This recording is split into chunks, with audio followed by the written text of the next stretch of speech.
दादांनी आमच्या शाळेत इंग्लिश स्कूल आंबेजळगाव येथे त्यांच्या वाढदिवसानिमित्त वृक्षारोपण केले आहे. म्हणजे वृक्षारोपण झाडे वाटप केले आहे सगळ्या विद्यार्थ्यांना. मला एक आवळे झाड दिलं आहे. इथेच माझे घर जवळ आहे. आवळे झाड जेव्हा मोठे होईल तेव्हा सगळ्यांना आवळे खायला येतील. त्यांना माझे लहान लहान भाऊ आहेत, त्यांना आवळे खूप आवडतात. आवळे हे आरोग्यासाठी खूप चांगले. दादांनी वाढदिवसानिमित्त जे आवळारोपण केले आहे मला, त्यासाठी दादांना थँक्यू. दादांना वाढदिवसाची खूप खूप शुभेच्छा.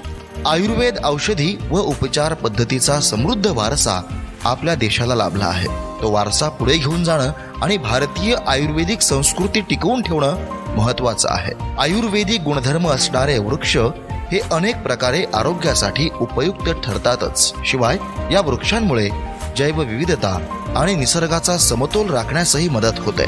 वृक्षांबद्दलचं प्रेम, त्यांचं मानवी जीवनातील महत्त्व आणि आयुर्वेदाचे महत्त्व शाळकरी विद्यार्थींना समजावून त्यांची आयुर्वेद क्षेत्रात जिज्ञासा वाढवणं गरजेचं आहे. वृक्षवल्ली आम्हा सोयरे वनचरे हा संदेश जगद्गुरु जगद्वंदनीय तुकोबारायांनी आपल्याला दिला. म्हणूनच आपल्या परिसराला समृद्ध करण्यासाठी, पर्यावरण पूरक करण्यासाठी आणि हिरवगार करण्यासाठी आपल्या परिसरात वृक्ष लावण्यासाठी कर्जत जामखेड मतदारसंघातील 1ली ते 10वीच्या 35,000 विद्यार्थ्यांना प्रत्येकी 2 अशी एकूण 70,000 आयुर्वेदिक वनस्पतींच्या रोपांची खास भेट आमदार रोहितदादांनी दिली आहे. शिवाय कोरोनाच्या पार्श्वभूमीवर मतदारसंघातील 1,04,000 मुलांना खाऊ सोबतच मास्कचंही वाटप केलं.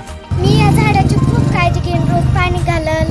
कर्जत जामखेडचे कर्तव्यदक्ष आमदार माननीय रोहितदादा पवार यांच्या वाढदिवसाच्या निमित्तानं आज आमच्या जिल्हा परिषद प्राथमिक शाळा जावळा या शाळेसाठी विद्यार्थ्यांसाठी 245 रुपये, त्याचबरोबर मुलांसाठी खाऊ शाळेसाठी पोहोच झालेला आहे. दादांचं या कार्याबद्दल मनापासून आभार व्यक्त करतो. आज आमच्या शाळेत रोहितदादांची माणसं आली होती आणि त्यांनी त्यांच्या वाढदिवसानिमित्त आमच्या मुलांना खाऊ वाटप म्हणून बिस्किट आणि मास्क यांचं वाटप केलं.